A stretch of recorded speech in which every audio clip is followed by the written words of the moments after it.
what's up? So a lot of people were feeling the last video.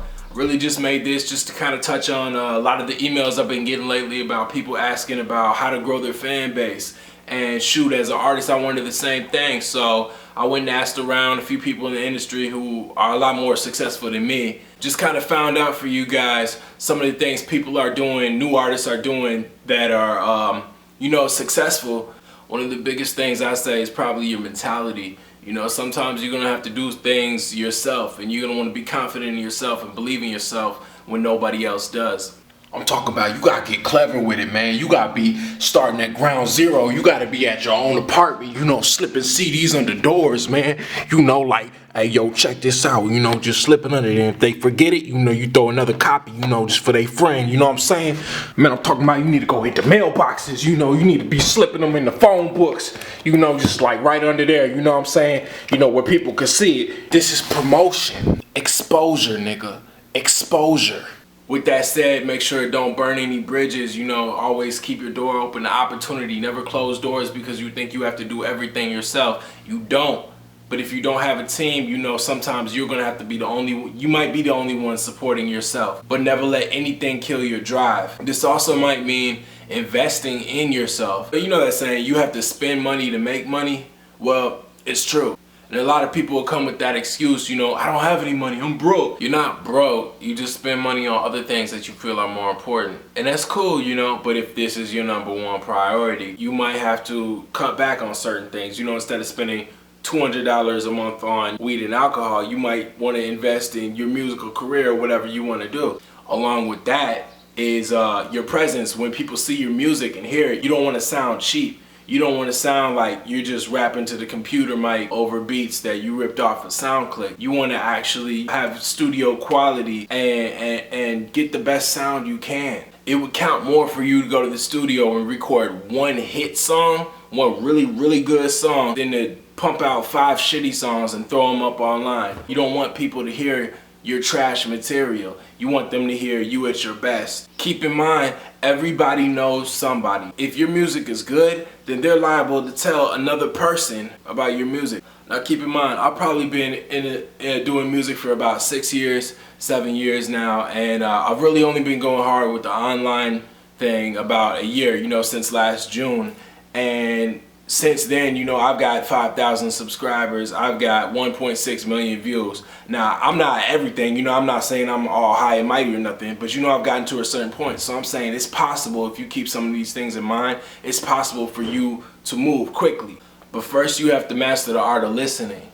And when I say listening, that means keeping up with trends. That means seeing how other people are doing what you want to do, and then not mimicking, you know, obviously add your own style to it, but definitely, you know, following their footsteps. A big part of that is just knowing your target audience. It's like, I don't know if y'all ever play Pokemon Yellow or not, but it's like if you up against Squirtle, you don't come in with Charmander, you come in with motherfucking Pikachu.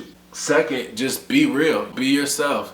Talk about what you know. If you're not in the club, you know, throwing hundreds, and we know you at the Family Dollar buying diapers, then talk about that. To be honest, it would be more interesting for me to hear about that than it would be for me to hear about you doing something that I know you're not doing. And the reason is because that's more relatable. Second big thing, I know I say this a lot, but it's so crucial. Just make sure to have some kind of online presence. Blogs, videos, links, and HD photos. If you have all of the above, you will be okay.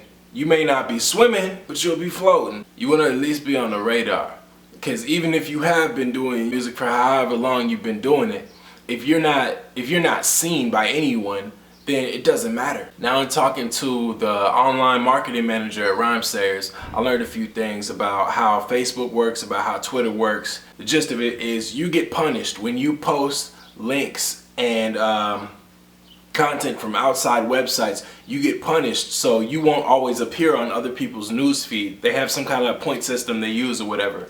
So what you want to do is get people to engage in conversation. So start conversations, and then you can drop your material within the conversation, or, you know, tell people, give people the link or wherever they need to go.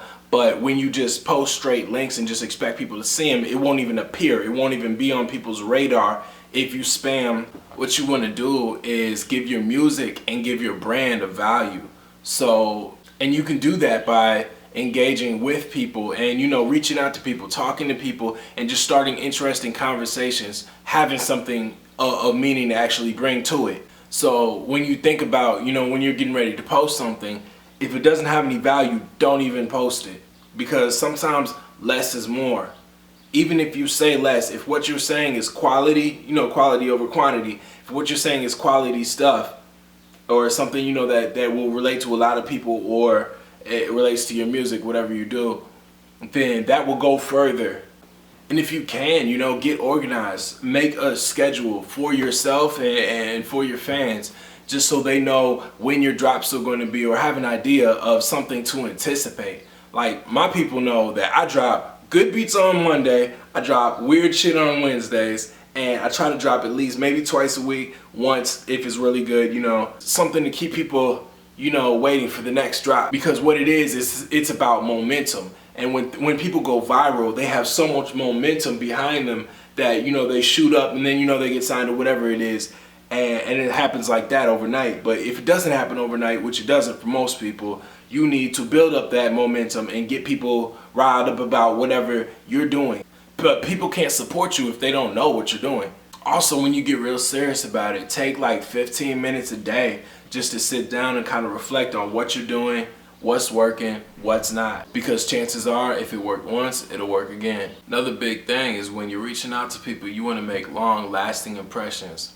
So, a little funny story for you guys. I was on a plane to Florida, and I was sitting next to this guy, and he happened to be the manager of some TV show and a music manager. So, we chopped it up the whole plane ride, and, you know, I was trying to do the little rapid thing. I wasn't really that good, but, you know, I tried. And so, you know, I spit him a verse right then and there, and it was alright. You know, we talked, and I made a pretty good impression on the dude. So, I gave him my information, and after that plane ride, didn't hear from him again. Year later though, I was walking around downtown. I didn't even know he was from my hometown. I just saw him on the plane. But I was walking around downtown one day after school or something, and I had walked by this place. It was these nice buildings, and there was this penthouse, and from out the top floor of this thing, I hear some dude yelling. And I look up, and it's this dude from the airplane who never called me back. And he was telling me to come inside, and I was like, what the is going on, you know what I'm saying? But he had, like, there was camera people there, it was everything.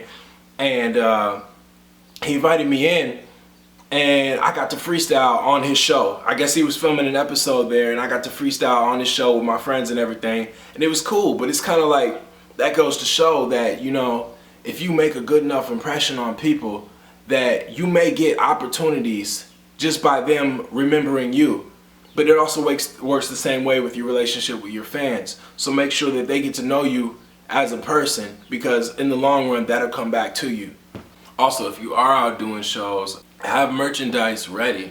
Just because if you have merchandise, you know, at a reasonable price, those people will unintentionally, or maybe intentionally, support you just by wearing and using your stuff. You know, if I'm going out somewhere and I got a t-shirt on for whoever, you know, maybe an ASAP Rocky shirt or something, you know, somebody who doesn't know ASAP Rocky, you know, sees my shirt and is like, hey, you know, who's that? That's free promotion. So that's about all I have. But if you found this video helpful, definitely share, leave your feedback below. I just really wanted to start the conversation and get people talking, and I'm sure you guys have some good ideas too.